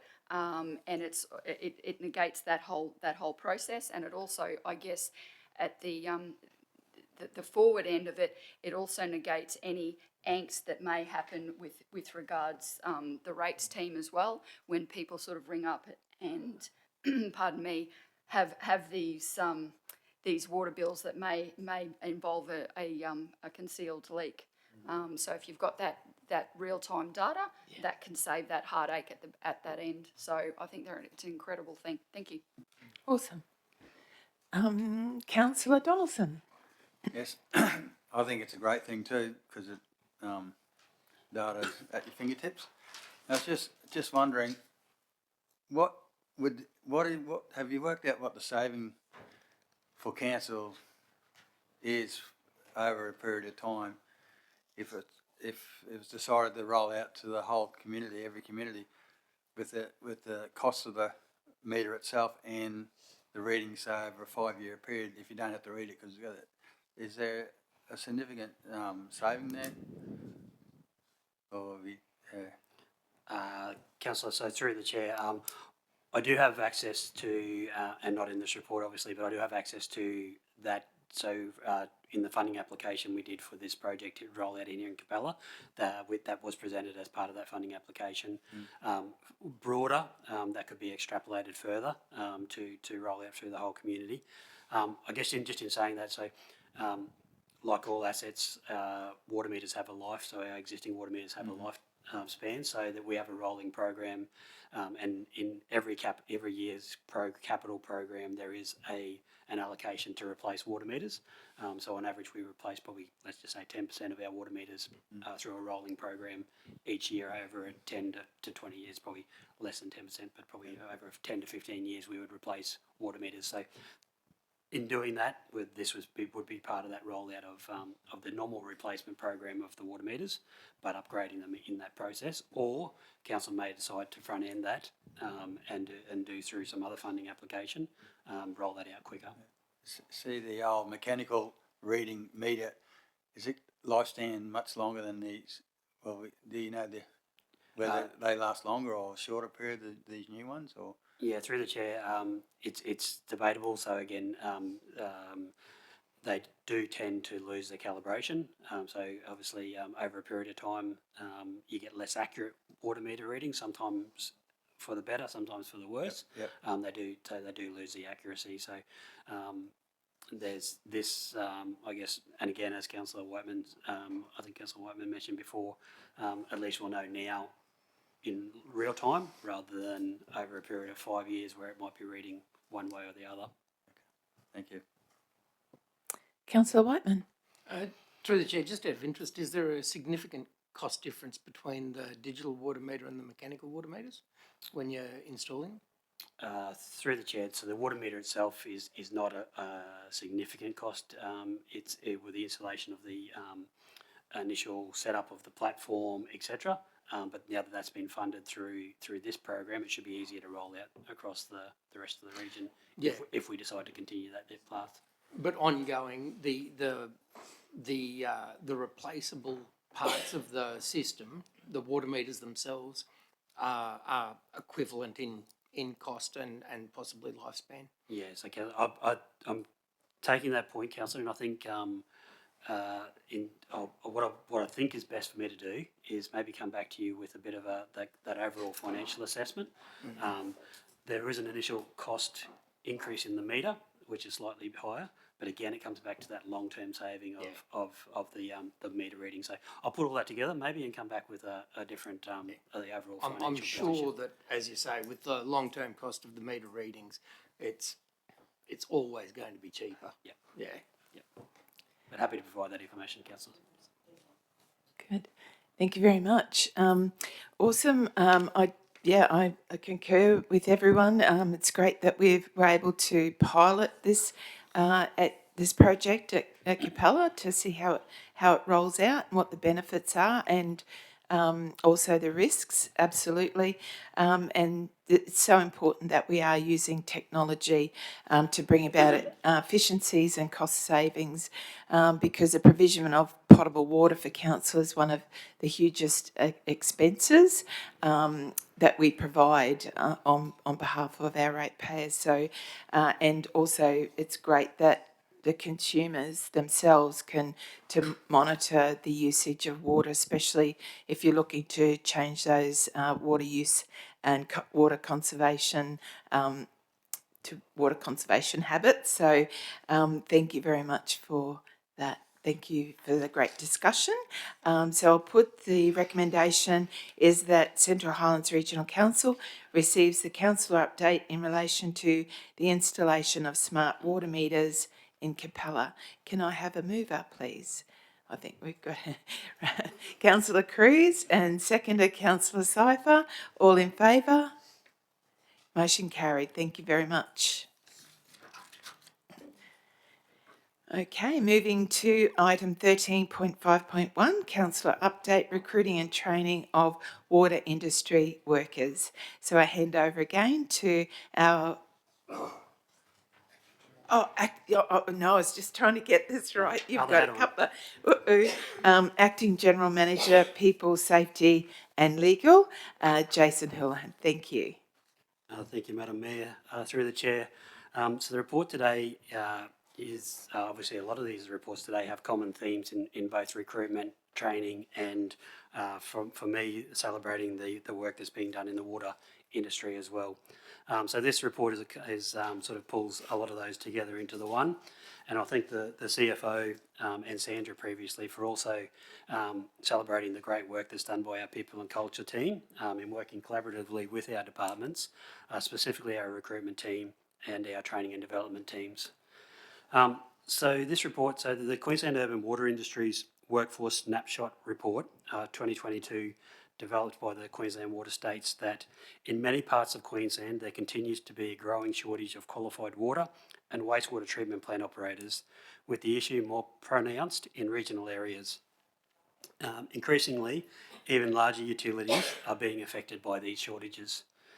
So with 15 water treatment plants and 7 wastewater treatment plants across our region, this industry-wide shortage has impacted us over the last 3 years. To address this, Central Highlands Regional Council has been investigating solutions to existing workforce challenges associated with developing, attracting and retaining a skilled water industry workforce in Queensland, building on the work undertaken under the Queensland Water Skills Partnership and our growing our own platform. A critical component of this strategy is the delivery of the Certificate 3 in water industry operations to our existing and new industry operators. The Cert 3 in water industry operations is a qualification for those engaged in generalist water industry operations or specialisations in catchments and dams across the water industry. The general qualification covers skills shortages and knowledge to obtain a broad range of skills in the water industry to allow staff to undertake operation and procedural practices under the appropriate level of supervision in areas as catchments and dams, civil construction, irrigation, water supply, our water networks, water treatment processes, and our wastewater treatment processes.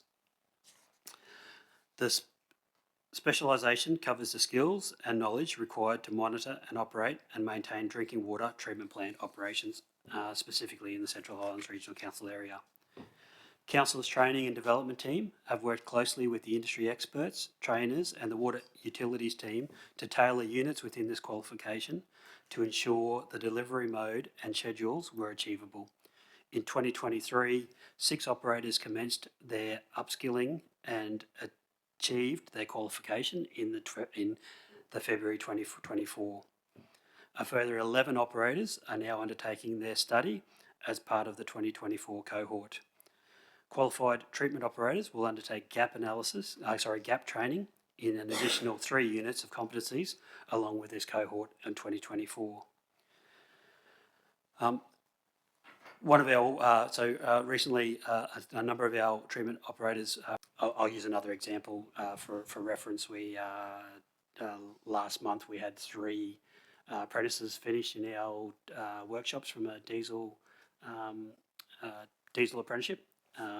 2 of those have moved on to other parts of remaining in the region, which is great for the region, and we've been able to successfully retain one of those that has finished. So while we would like to retain all of our trained staff, we know that they do move on to other pastures in the region, and we also gain from other providers that provide training and come in and bring skill sets to us as well. And I think I misworded that question.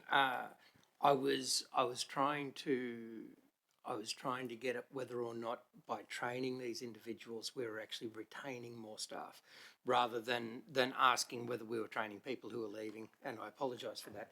I think it's a great concept, and I'm very supportive of it. And I would like to believe that by giving these training opportunities, we're encouraging people to stay within the organisation rather than moving away from the organisation. Yep, Councillor, I think that's the answer that is occurring. So it's a very small number that are moving. I just don't have the number. So we have lost a couple, no doubt, but we are, so in terms of direction, as I said, in a very tight labour market, we are increasing numbers in this water industry and in our water team, and continue to increase numbers, which is a great outcome. Yeah, absolutely. A wonderful outcome. It's a great outcome for our organisation, again, to be growing our own. Even though they may be moving around, we still get the benefit of others coming through. And I do know of some organisations that once apprenticeships are finished, they like them to move on and hopefully come back. But it's a critical role that we do. I just want to say congratulations to CHRC because this type of project, I know I would have been I'm surprised it didn't win first place, but winning second is also good because it's a great way to make sure that we're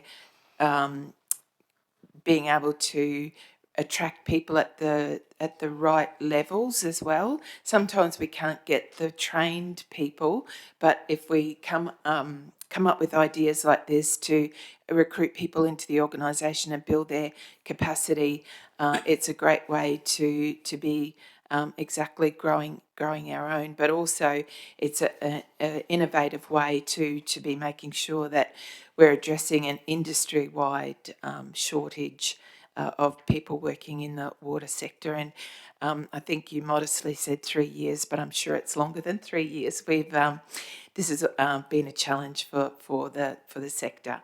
So thank you very much, and thank you very much again for the photos. They were great as well. And congratulations to all of the trainees and all of the apprentices that we have in council, and particularly all those that are participating in the courses that you've just outlined to Jason. So the motion to be put is that Central Highlands Regional Council receives the councillor update in relation to the recruitment and training of water industry workers. Can I have a mover? Councillor Burns, seconder, Councillor Whiteman. All in favour? Thank you.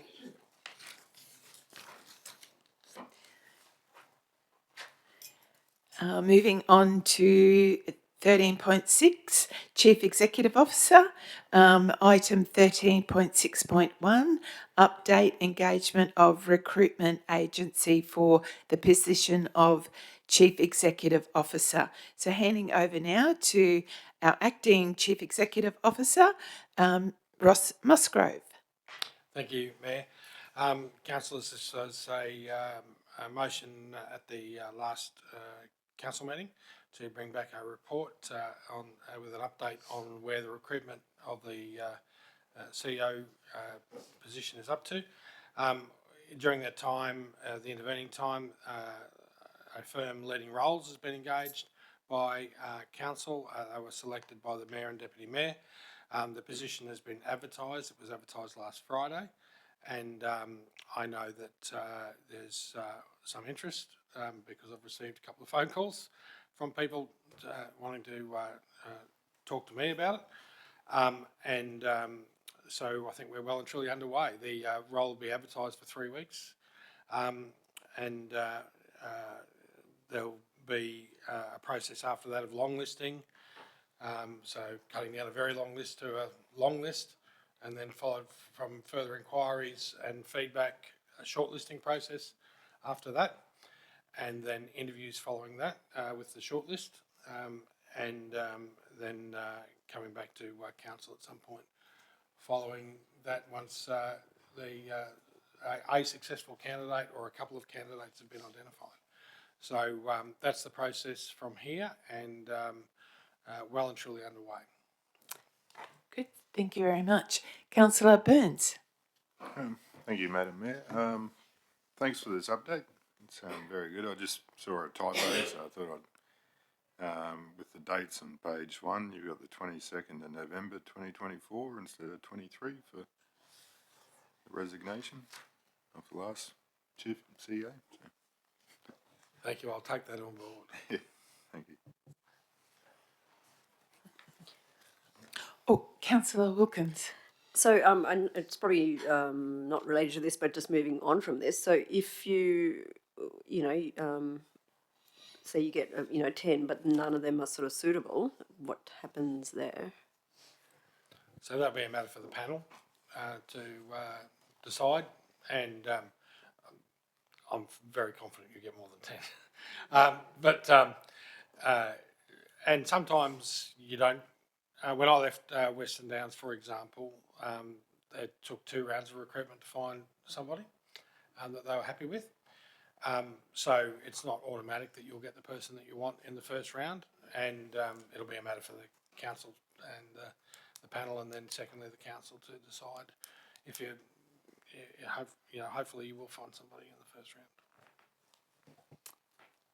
Good. Thank you very much. Councillor Sypher. Thank you. First, I'd like to say to the Mayor and the Deputy Mayor, thank you for progressing this following my comments at the last meeting.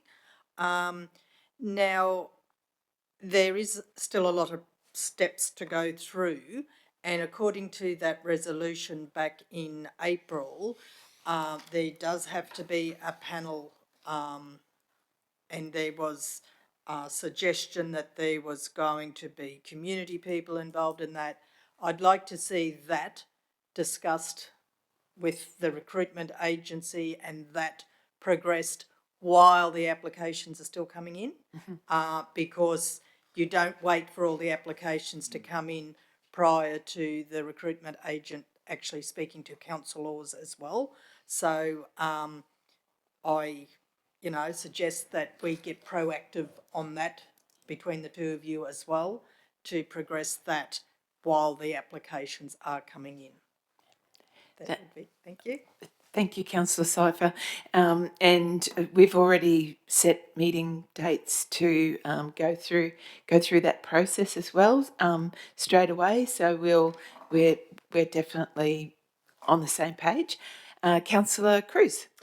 Through the chair, I was just probably further to that. I think the most benefit that will come to get the most benefit out of this process is the relationship that will have to be forged between those tasked with the role of leading roles and the mayor and myself tasked from council. So I think it's building that relationship and making sure that as the agency they are fully aware of what the council cohort want and expect of the candidates put forward. So yeah. Awesome. Thank you. We're on the same page there, and also making sure that we're keeping our council colleagues, of course, up to date in the process as well. So thank you very much. Any other questions or comments? Okay, so I'll put the recommendation that the Central Highlands Regional Council receives the update in relation to the engagement of a recruitment agency for the position of Chief Executive Officer. Have a mover? Councillor Wilkins, seconder, Councillor Donaldson, all in favour? Motion carried. Thank you very much. Okay, so moving on now to item 14, for information reports closed session. So there's nil reports.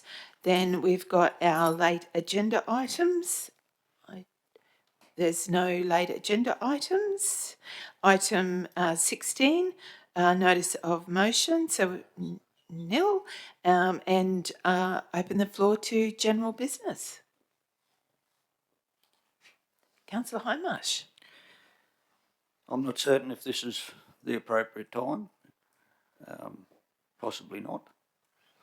I just needed to make a comment on something that occurred at the Rolleston community consultation that came to my attention. When it's appropriate, please. Thank you, Thank you, Councillor Hindmarsh. I think that it was a really good meeting at Rolleston and Acadia Valley. Thank you very much for that. Is there any other general business?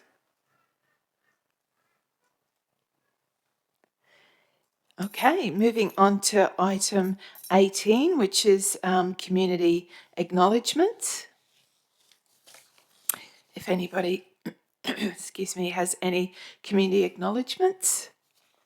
I just have a couple. I'd just like to pass on our condolences to Doug Olive and family on the passing of Joyce Olive from Dingo community. Joyce was a proactive member of the community. I've come across her working on community projects in my various council hats on over many years. So she's a passionate community member, and she will be sadly missed. So our deepest sympathies to all the family and the extended Olive family, and of course to all of the Duringa community as well. Dingo community as well. Sorry.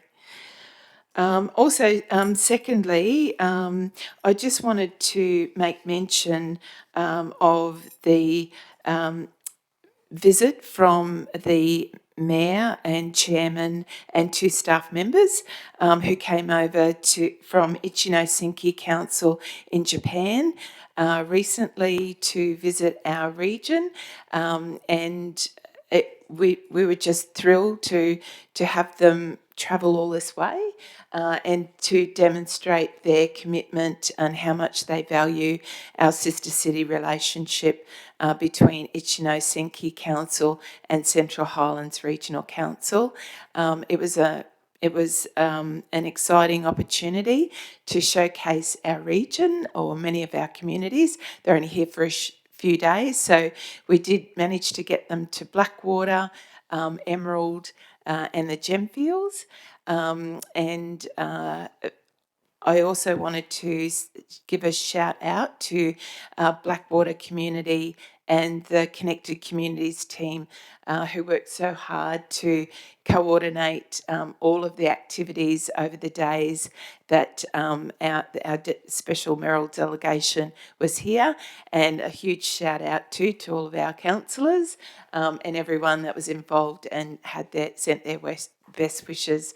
So I just wanted to mention this is an exciting opportunity for us to continue to reaffirm the 30-year relationship that we've had with Ichino-Sinki, and going forward, this is an important cultural education and, I guess, commerce exchange, and an opportunity to learn from each of our regions. So it's an important international relationship.